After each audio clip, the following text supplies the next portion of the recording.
Hi everybody, it's Lana from Sage and Sound, here with a video today on the differences between stress and anxiety. So how do you know if you're stressed or if you've got anxiety? There's a lot of overlap between the two in that they both produce physiological changes in our body related to the fight-flight system.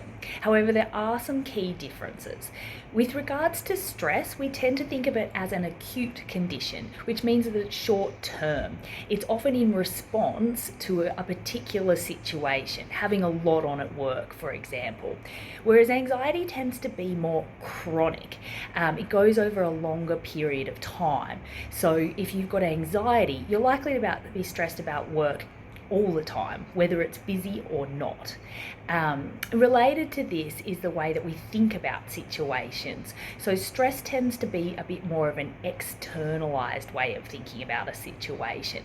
I don't have the resources, whatever they are, it could be time, skills, to cope with this situation. Whereas anxiety is more about who we are as a person, that I don't cope no matter the situation.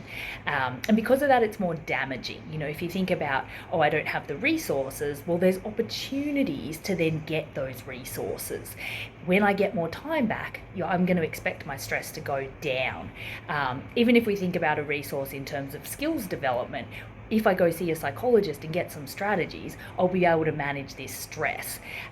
So it's a condition where you feel more like you've got an ability to improve and change the condition over time, whereas anxiety tends to focus more on there's something bad about me, or the world itself is inherently dangerous and bad. And in both those conditions, you're less likely to think that it can be fixed with a skills improving your skills or by changing the situation around you. So that contributes to the fact that it's a bit more of a chronic condition. With your thinking patterns, stress tends to focus more on planning and practically problem solving the future. So again, it's got that focus on there's things that I can do. So you see people writing all the lists in their head, and that still creates stress in your body, but it's a different kind of stress from an anxiety where you're imagining the absolute worst will happen. There's often a lot less practical thinking with anxiety. Key point to understand though, living in the future, imagining what's going to come up, whether it's positive or negative, is just not as relaxing for us as staying present. So in order to manage stress or anxiety, it is about coming back to the present moment. If there's something practical that you can do to reduce stress and anxiety, then you should do it. It shouldn't live up here though. We need you to write it down for taking action later, or immediately go and take action on the thing that needs action. After you've done that, it's about coming back to the present and noticing that nothing bad is happening now, because usually it's not. And particularly with regards to stress, although you might have a lot of different things to do, you're only physically capable of doing one of them at a time. And if you put your focus in the present moment, you can focus on the one thing you have to do. Stress is caused when we run a whole lot of different scenarios through our head really quickly and then feel like we can't cope. Of course we can't cope. We've just run through and in some degree lived through in our mind several situations almost at once because our thinking is very quick. Anxiety, we catastrophize a whole range of different ways that something could play out. Not once, but many times. We go in and examine all the different iterations, all the possible catastrophic outcomes of how something could go. Again, generates a huge amount of stress in your body because your body somewhat believes that you're living through this stuff when you're playing it out in your head.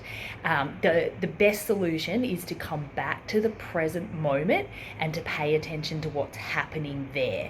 You may be doing something like writing a list, or it may just be about slowing your breathing down if there's nothing practical that you can do at that point in time, but coming back to the present and resisting that temptation to roll through many possible futures in your head at once is the best strategy with regards to both stress and anxiety. So that's a really brief overview on the differences. Obviously, there's a lot more information that we could go through and techniques, but that if that's something that you feel that you need, I'd really encourage you to jump on our website and make an appointment for yourself through our online booking system so that you can get personalized strategies for managing either your stress or anxiety.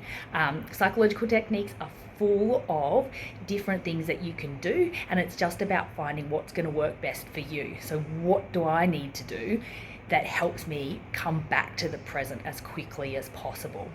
All right, so that's the difference between stress and anxiety. Bit of an overview about what you can do about that yourself. But if you do want more information, then it's worth booking an appointment with either myself or Jenny and talking through what are the different things that I can do about this stress, anxiety. Great. Thanks for listening. Bye.